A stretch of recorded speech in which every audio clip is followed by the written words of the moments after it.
रक्षाबंधन त्यौहार पूरे भारत में बहनों ने अपने भाई की कलाई पर राखी बांधकर भाई से बहन की रक्षा की प्रार्थना करती हैं और बड़े ही हंसी और खुशी के साथ ये पर्व प्रत्येक वर्ष मनाया जाता है।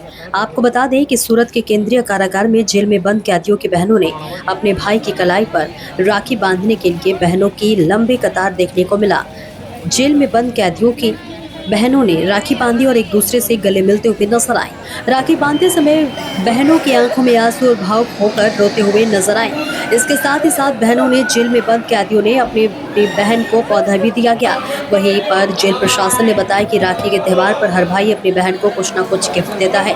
जेल में बंद कैदियों ने अपनी बहनों को एक पौधा दिया और यह भी कहा कि इस पौधे को अपने घर के पास लगाना है जिससे पर्यावरण की रक्षा हो सके।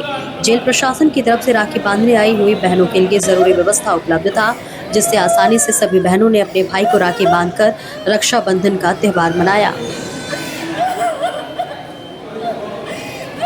जी साहब, आज क्या प्रकारની व्यवस्था સત્યમાં કરવામાં આવી? આજ રોજ રક્ષાબંધનના દિવસે તમામ કેદી ભાઈઓને પોતાની બહેનોને રૂબરૂમાં રક્ષા બાંધી શકે તે બાબતે તમામ પ્રકારની વ્યવસ્થા કરવામાં આવી છે।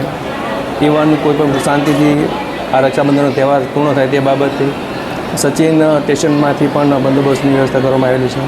એ ઉપરાંત બહેનોને અહીંયા તમામ પ્રકારની વ્યવસ્થા મળી રહી છે, જેમ કે પાણીની વ્યવસ્થા, બેસવાની વ્યવસ્થા તેમજ તેના દરેક ભાઈઓને શાંતિપૂર્ણ મળી શકે તે રીતની વ્યવસ્થા કરવામાં આવેલી છે। કેદીઓ દ્વારા છોડ આપવામાં આવ્યા છે આજના દિવસે પોતાની બહેનને શું ઉદ્દેશ? એનો ઉદ્દેશ એવો છે કે આપણે એક વીર પસલીનો તહેવાર હોય છે કે જેમાં એવું હોય છે કે જે ભાઈ એક પોતાના બહેનને ગિફ્ટ આપે છે।